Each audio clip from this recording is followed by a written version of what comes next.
And thank you, everybody. I feel a bit humbled after the two most eloquent and insightful speakers that we just had, because I'm sort of bang, bang, this, that, and we had something.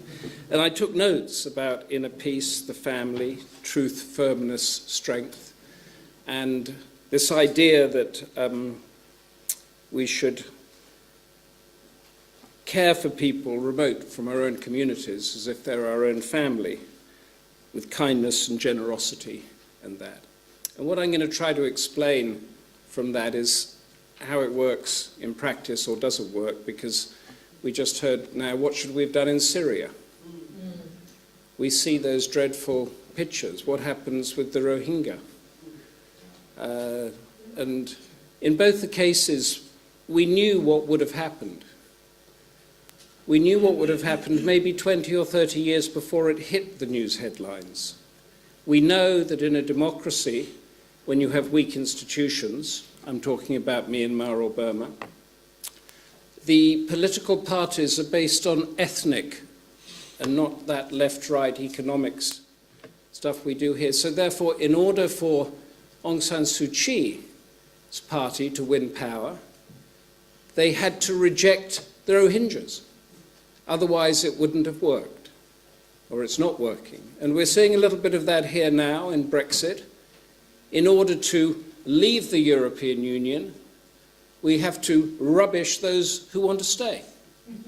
And if we want to stay, we have to rubbish those who want to leave.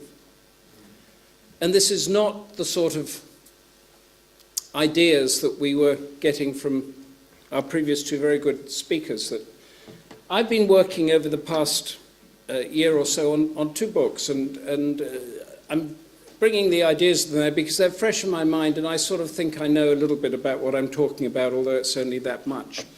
And one of them is called Asian Waters, and you might have heard a bit about the rise of China and the dispute in the South China Sea. And this is based on that, but looking out about where does it lead? If we can't agree on who owns what islands in the South China Sea, where does this leave us? And we talked about different religions that were coming up, and this one would be a battle, I guess, between Christianity with America leading and Confucianism with China, if it ever came to that. But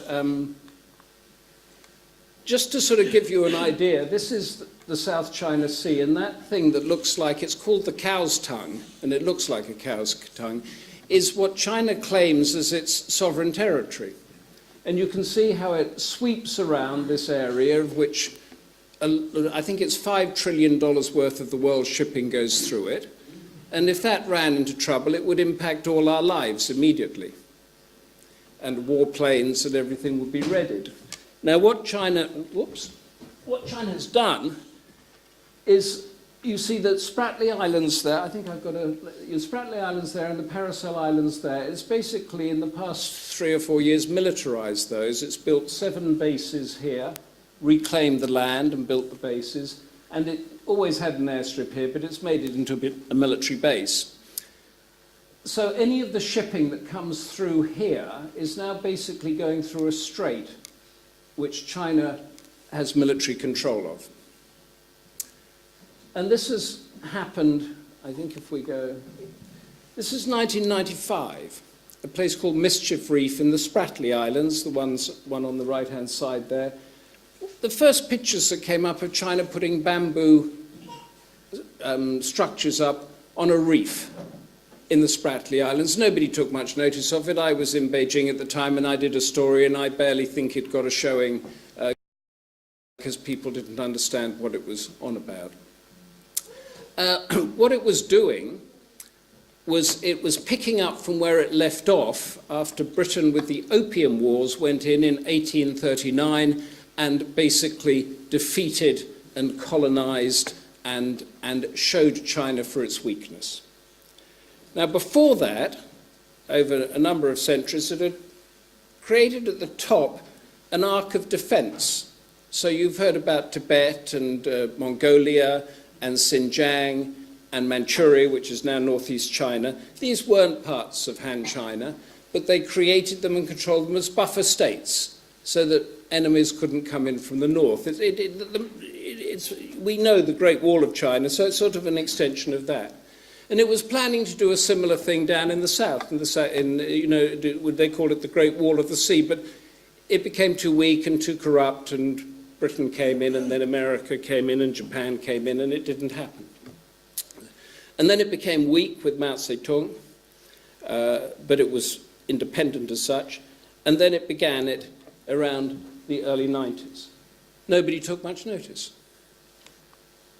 And this is what it looked like in 2012. This is a satellite picture, and it doesn't pick up the structures, but it basically looks like one of those holiday islands, doesn't it? You know, tropical reef, not much there. 2012.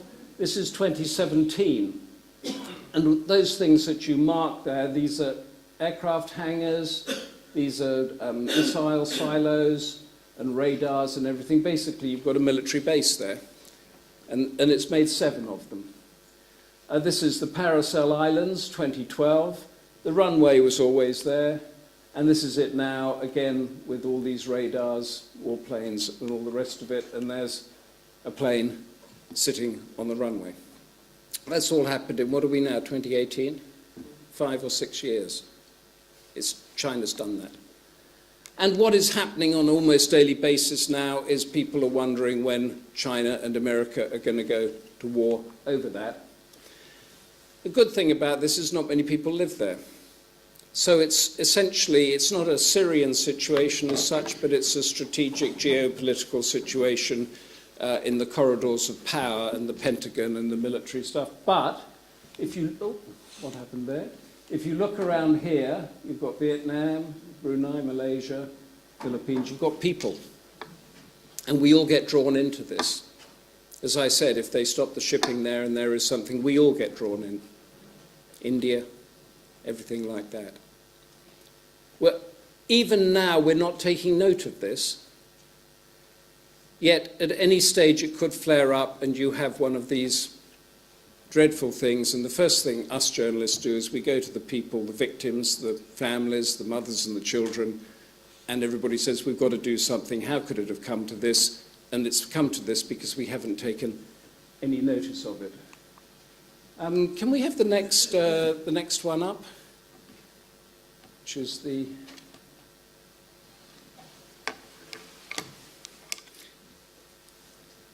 This next, this is with the Eskimos or Inuits on the US-Russian border, which I turned into a thriller called Man on Ice. But it's essentially, this is the border between Russia and the United States in Alaska.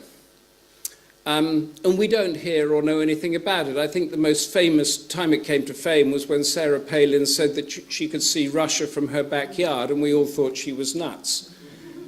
But actually she wasn't. She was telling the truth. Not her backyard, but you see it from your backyard. So this is Russia. This is America. This is the date line and the border. And the Diomede Islands, there is 2 islands there. One is Russian and one is American. And there they are. That's Russia and that's America. 2 miles apart. These are the 2 big hostile powers. We see it every day, don't we? Trump is being investigated for bringing Russia in. Russia is interfering with elections, this, that, and the other. Yet these 2 superpowers have this thing, and if you look at this border carefully, no flags, no borderline, no nothing. This is a military island, and this has got 80 Eskimos living there. And that's one of them. He's a former Alaskan guard, and he looks out, his job, part-time job, like the home guard in Dad's army, is to look out through that machine, and he sees a Russian watch post there on the island. And he calls up the somebody if he sees any problems. Now, I just wanted to divert for a second because we were talking about family here. In the Eskimo or Inuit or Sami communities, they don't have the same concept as family as we heard from you, mother, father, children, all the rest of it. Because they're wild places, people are transient, men will go off for months on end, and the children, and it doesn't work like that. They had two things. They had one that was called wife sharing, whereby you would give your wife to another man if you went off. And the Catholic missionaries went to this island and they changed it for a bit, and then they left and nobody came back, and it still sort of happens there. The other way that it was described to me, though, by a Sami yesterday, they had the Sami National Day, and I was at the Norwegian embassy. The Sami of the Eskimos in Norway was that everybody in the family has the same status. So a baby that's born will be christened with the family, and the cousin or the brother will have the same status as the mother and father. So their responsibility is exactly the same. And I thought that was a much more sensible way of dealing with it, because they will go off with their reindeer for months on end, but then somebody will handle it. So this is their culture, it's being all like this in their life. Say again? This is their culture, it's being all like this in their life. Yeah, that's the custom. Yeah, that's it. This is the community here that we're just talking about. This is an American helicopter flying people in, and this one taken 3 days ago is a Russian helicopter coming very close, and that was then reported back to the State Department to say that the Russians are getting overtly close. And that's the sea ice that is going, and that's as it is today between these two islands. And again, this is a situation that very few people know about. How many of you in this room were aware of the proximity of those two islands at the time? One person here, one person? Okay, 3 out of the room. But the question is, how do we get people interested in what is happening in the South China Sea, in what is happening here, before it turns bad? How do we turn what we heard from these two gentlemen here into realpolitik, as it were? And I'll just finish on something that doesn't work, and it should work. This is two men who I interviewed in India. Now, India is the world's biggest democracy. There's no huge war going on there. It's got 1 billion people living there, and we see how well it's doing with all its companies coming in and buying up. But at the very bottom there, the families treat each other abominably. There is no kindness and generosity. There is no giving. It's just a matter of survival. And in order to survive, you have to climb above the next person. So this young man here is called Diallo, and this is Nilamba. Nilamba passed away about 3 or 4 months ago. They were trafficked as young men to work in the brick kilns in India. That's to make the bricks that build the skylines. They tried to escape from their traffickers when they were on the train to go to Hyderabad, because they were signed a contract with their fingerprints, and they realized it wasn't right, and they were caught. And in order to show up the situation to other people that might escape, they were taken into the forest and they were asked, would you like to have your neck, your foot, or your hand cut off? And these hands were cut off, as Diallo told me, like cutting off a chicken's head in the middle of the forest. And then they were just left, and they had to make their way, they managed to tie it up, make their way to a hospital. And he ultimately didn't survive, and Diallo did. This is India. This isn't Syria. But we don't know about this. And I've tried time and time again to get an interest or get political traction on it, and it just doesn't work. And I'm not sure how to do it, which is why I work with UPF so much, because I know they know that it needs to be done. So I just want to leave you with this image here. This is a brick kiln where they were taken to be done. The bricks here are sold to something that then turns into a luxury hotel or a British Telecom call centre or something. And these are the children. working there. They will not go to school. They will not know how to read and write. They will not have a chance to go anywhere in their lives. And this is not a war. It's the world's biggest democracy.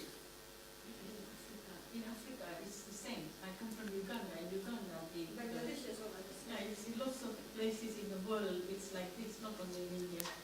That's right. Are you defending India? Yeah, yes, definitely 100% defending India, 100%. I think we'll leave it at that. Obviously, the debate has started. Thank you all very much for your patience.